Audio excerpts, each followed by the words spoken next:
Welcome, here I've got Blackview A80 Pro and I'm gonna show you how to turn on and off the camera location text at this device. So let's start by tapping on the camera button to open it, and for now we are in the standard photo mode. From here let's go to the left corner to this button.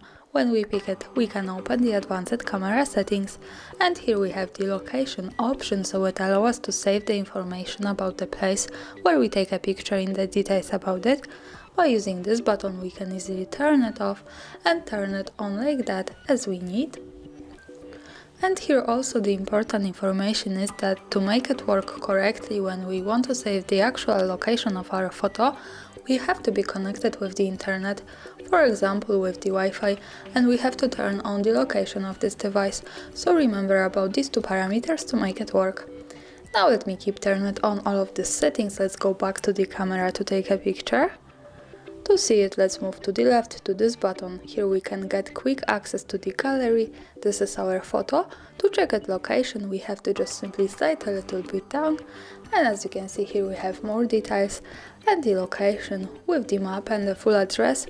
So greetings from Kraków, Poland. And that's all. Thanks for watching, subscribe our channel and leave the thumbs up.